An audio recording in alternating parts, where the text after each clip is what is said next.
గణేశాయ నమః. గాయత్రీదేవి నమః. ముందుగా ప్రేక్షక వీక్షణ మహాశీలందరికీ కూడా నమస్కారం. మనిషి దాచుకోవాల్సింది డబ్బా లేకపోతే ఐడియాయా అంటే ఆలోచన, లేదా మనిషికి సుఖం అనుకునేటటువంటిది ఎప్పుడు కష్టంగా మారుతుంది, లేదా మనిషి అనుకునే సుఖమా కష్టమా, లేదా ఈ ప్రపంచంలో అరుదైనటువంటి అవకాశం సత్పురుషులు లభించడమా, లేకపోతే అరుదైన అవకాశం ఏంటి, లేదా అసలు దొరకని వస్తువు ఏంటి అనే విషయాన్ని ఇప్పుడు మనం తెలుసుకునే ప్రయత్నం చేద్దాం. మనసా చింతితం కార్యం వాచానైవ ప్రకాశయేత్ మంత్రేణ రక్షయేత్ గూఢం కార్యే చాపి నియోజయేత్. అంటే మనస్సులో ఏదైతే ఆలోచిస్తున్నామో దాన్ని చాలా జాగ్రత్తగా బయట పెట్టకోకుండా ఉండగలిగేటటువంటి వాడు గొప్పవాడవుతాడు అని. ఈ విషయం గురించి చాలా జాగ్రత్తగా ఆలోచించాలి. ఇవన్నీ కూడా చాణక్యుడు చెప్పేటటువంటి విషయాలన్నీ కూడా చాలా నిగూఢ అర్థాలు ఉంటాయి. మనం తేటతల్లంగా ఆలోచించామంటే ఏమీ అర్థం కాదు.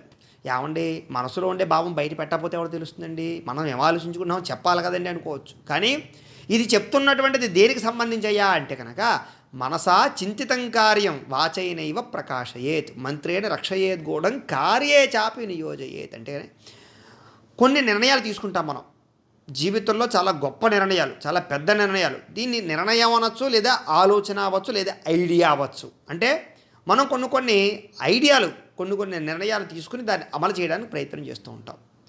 అప్పుడు ఏమిటయ్యా అంటే కనుక దీన్ని ఎప్పుడూ కూడా ఆ నిర్ణయాన్ని అమలు చేసేదాకా కూడా దాన్ని బహిర్గతం చేయొద్దన్నారు. ఎందుచేతనయ్యా అంటే కనుక మనం ఎప్పుడైతే ఒక నిర్ణయాన్ని బయటికి చెప్పామో తెలియకుండానే మనకి విపరీతమైన బరువు పెరుగుతుంది. దీన్ని బాగా అర్థం చేసుకోవాలి. ఫర్ ఎగ్జాంపుల్గా ఒక వ్యక్తి ఉన్నాడండి. ఒక వ్యక్తి నేను ఇలాగ పలానా ఈ ఊరికి నేను ఒక 50 మొక్కలు 100 మొక్కలు నాటుదాం అనుకుంటున్నాను అని సంఘంలో నలుగురు ఉన్నప్పుడు చెప్పాడు. చెప్పిన తర్వాత వాడి పాప మనసులో అప్పటికప్పుడు భావన కలిగింది. ఏంటి, అయ్యో మన ఊరికి కాస్త మొక్కలు నాటుదాం, లేకపోతే ఏదో మంచి పని చేద్దామని. ఆ మనసులో వచ్చినటువంటి ఆలోచనని చెయ్యలేదు అనుకోండి, ఆ చేసేదాకా అక్కడ చూసే ప్రతి ఒక్కడు కూడా వీడు ఏదో కబుర్లన్నీ చెప్పాడు, వీడు మొక్కలు నాటేస్తానన్నాడు, ఏదో చేసేస్తానన్నాడు, ఏమీ చేయలేకపోయాడు అంటూ ఉంటారు. లేదా నేను పలానా ఏదో ఇక్కడ చిన్న గుడి కడదాం అనుకుంటున్నాను అని చెప్పారు అనుకోండి, అంటే ఎవరికి ఏదైనా చేద్దామని ప్రకటన చేశారు, మనసులో కొన్ని ఆలోచనలు వస్తూ ఉంటాయి, మంచి పని చేయాలనేటటువంటి ఆలోచన. లేకపోతే నేను ఇలా పలానా ర్యాంక్ సాధిద్దామని స్టూడెంట్ అన్నాడు అనుకోండి, లేకపోతే నేను ఇలా గవర్నమెంట్ జాబ్ కోసం ప్రయత్నం చేస్తున్నాను, ఎలాగైనా నా గోల్ గవర్నమెంట్ జాబే, పలానా చోటకు వెళ్ళి నేను ఇలాగ ట్రైనింగ్ అవుదాం అనుకుంటున్నాను. అంటే మనం చాలా ఆలోచిస్తూ ఉంటాం, జీవితంలో చాలా ఎదగడానికి ప్రయత్నం చేస్తూ ఉంటాం, ఎన్నో కోరికలు ఉంటాయి. ఇవన్నీ ఎప్పుడైతే మనం బహిర్గతం చేసామో, ఒకసారి మాట బయటికి చెప్పేసామో, చెప్పిన తర్వాత విన్నవాడు మనల్ని చూసే కోణం మారిపోతుంది. అంటే ఓహో వీడు గొప్పలు పలికాడు, ప్రగల్భాలు పలికాడు, దానికోసం ప్రయత్నం చేస్తున్నాడా లేదా అంటూ ఉంటారు. చూడండి, ఒక్కొక్కడు నేను బాగా ఏదో ప్రత్యేకంగా ఇప్పుడు నేను బాగా చదివేసుకుని నేను ఏదో పెద్ద ఉద్యోగాన్ని సాధించేద్దాం అనుకున్నాను అని చెప్తాడు. వాడు బయట క్రికెట్ ఆడుకుంటూ ఉంటాడు. అప్పుడు చూసేవాడు ఏం చేస్తాడు, నువ్వురా గవర్నమెంట్ జాబ్ సంపాదించేది, నువ్వురా లేకపోతే ఇంజనీరింగ్ అయ్యేది, లేకపోతే నువ్వా ర్యాంక్ కొట్టేది, నువ్వా స్టేట్ ర్యాంక్ కొట్టేది. అంటే మనం ఒక మాట చెప్పిన తర్వాత దానికి బాధ్యత పెరుగుతుంది. అదే మనం ఏదైనా చేద్దామని నిర్ణయం తీసుకున్న తర్వాత అది మన మనస్సులోనే దాచుకోవాలి. దాచుకుని దాన్ని చాలా రక్షించుకుని మనస్సులో దాన్ని పెంచుకుంటూ దాన్ని సర్ప్రైజ్ ఇవ్వడానికి ప్రయత్నం చేయాలి తప్ప దాన్ని డబ్బా కొట్టుకుంటూ ప్రచారం చేయకూడదు. మనం ఏదైతే నిర్ణయం తీసుకున్నా ఒక ఐడియా ఉండొచ్చు, అదే మన దగ్గర బ్రహ్మాండమైన ఒక గొప్ప ఐడియా ఉంది, ఏదో సాధించడానికి, ఏదో చేయడానికి, ఏదో కనిపెట్టడానికి, అది ఏదో మొత్తం మీద ప్రయోగానికి సంబంధించినటువంటిది. అది ఎవరికి చెప్పొద్దన్నారు. ఎంచేత అది ఫెయిల్ అయిందనుకోండి ఆటోమేటిక్గానే మనల్ని తెంగరవాళ్ళలా చూస్తారు. కాబట్టి ఏదైనా మనం ఒక ఆలోచన కానీ ఒక నిర్ణయం కానీ తీసుకున్నప్పుడు దాన్ని ఎంత రహస్యంగా దాచుకుంటే, ఎంత గోప్యంగా దాచుకుంటే అంత గొప్పవాడు అవుతాడు అని ఇక్కడ మనకు వివరం చెప్పారు. ఆ పని పూర్తయ్యేదాకా దాన్ని అలా మనసులోనే ఉంచాలట. పని పూర్తయ్యాక దాన్ని ప్రకటన చేయాలట. నాకు పలానా టైంలో ఈ ఆలోచన వచ్చింది, అప్పటి నుంచి దీని గురించి నేను ఎంతో శ్రమపడ్డాను, దీన్ని ఇప్పుడు ఇలా కార్యరూపం దాల్చానంటే కనుక శభాష్ అంటారు అప్పుడు మనలందరినీ కూడా. అంటే ఆ రకంగా ఆలోచనని దాచుకోవడం, చాలా జాగ్రత్తగా దాచుకోవడం అనేటువంటిది ముఖ్యం అని చెప్తున్నాడు ఇక్కడ చాణక్యుడు. అలాగే కష్టంచ ఖలు మూర్ఖత్వం కష్టంచ ఖలు యవ్వనం కష్టాత్ కష్టతరం చైవ పరగేహే నివాసనం. ఇది చాలా గొప్ప విషయం.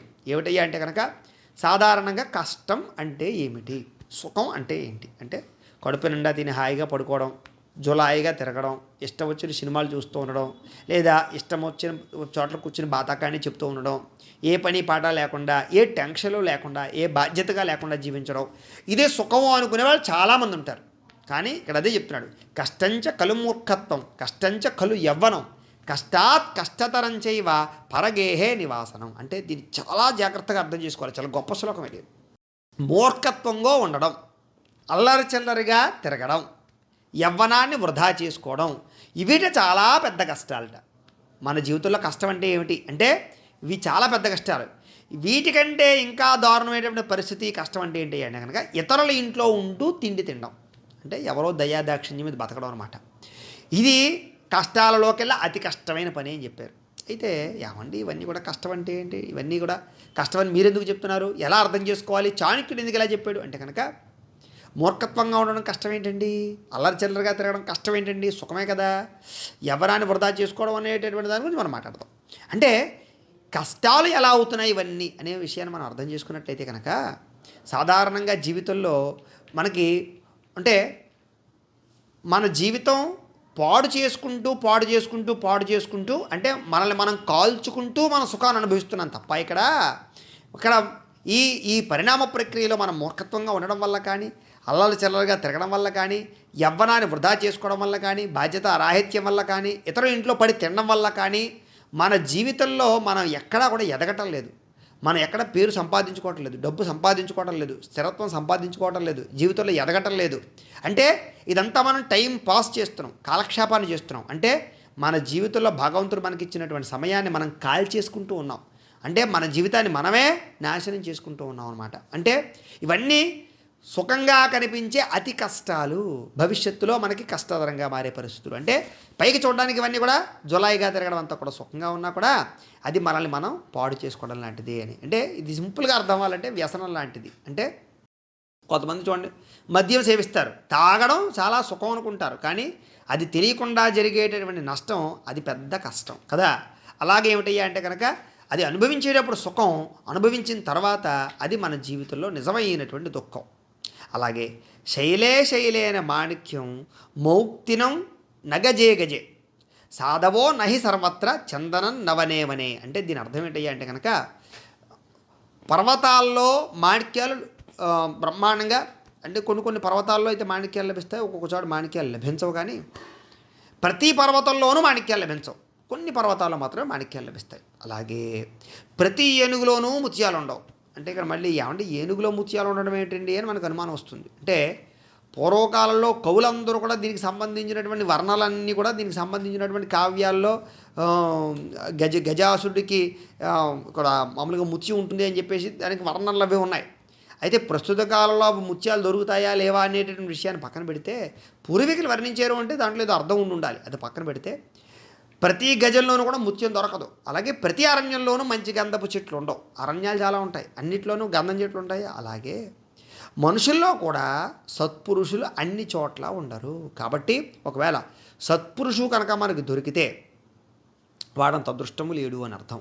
అంటే దీన్ని మనం ఎలా అర్థం చేసుకోవాలయ్యా అంటే కనుక సాధారణంగా సద్గురువు కానీ సత్పురుషుడు కానీ, అంటే ఒక గొప్ప వ్యక్తి, ఒక అవధూత లాంటి వాడు లేదా ఒక మంచి పురుషుడు ఉన్నాడు అంటే కనుక వాడిని ఎలా చూడాలి అంటే ఇలా చూడాలట. కొన్ని మదపటేనుగులు ఉంటాయి, మదపటేనుగులో కుంభస్థలాల్లో ముత్యాలు ఉంటూ ఉంటాయి, అవి సాధారణంగా దొరకవు. అలాంటి ఏనుగుల జాతి అంతరించిపోయిందని కూడా ఇప్పుడు చెప్తున్నారు.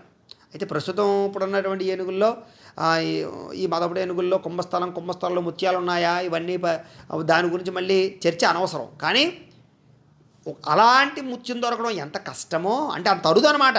ఇప్పుడు మదగపటి ఏనుగు యొక్క కుంభస్థలంలో ముత్యం దొరకడం చాలా కష్టం, అంటే దొరకదనే చెప్పుకోవాలి. ఒక ఇంకా చెప్పాలంటే అతి కష్టం. అలాగే అన్ని అడవుల్లోనూ కూడా మంచి గంధం చెట్లు ఉంటాయని గంధం చెట్లు ఉండవు. అలాగే ఇక్కడ అన్ని చోట్ల సత్పురుషుడు, ఒకవేళ అలాంటి వాడు దొరికాడే అనుకోండి వాడిని వదలొద్దని చెప్తున్నాడు. అంటే ఒకవేళ అలాంటి సత్పురుషుడు కానీ సద్గురువు కానీ మంచి వ్యక్తి కానీ, అంటే ఒక రమణ మహర్షి లాంటి వాడు కానీ, రామకృష్ణ పరమహంస లాంటి వారు కానీ, శంకరాచార్యులు లాంటి వారు కానీ, లేదా సత్పురుషులు ఎవరైనా సరే, మహానుభావులు వివేకానంద స్వామి లాంటి వాళ్ళు, ఇలాంటి వాళ్ళు మన ఏరియాలో ఎవరైనా ఉన్నారు అంటే కనుక వాళ్ళు దొరకడం మళ్ళీ అరుదు. అంటే ఎంత కష్టంగా దొరుకుతారట.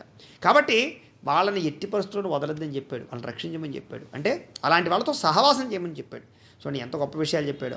అంటే ఇలాంటి ఇంకా చాలా మంచి విషయాలు చెప్పాడు. అవన్నీ కూడా మనం తదుపరి వీడియో తెలుసుకునే ప్రయత్నం చేద్దాం. గోబ్రాహ్మణేభ్యః శుభమస్తు నిత్యం లోకాః సమస్తాః సుఖినో భవంతు. స్వస్తి.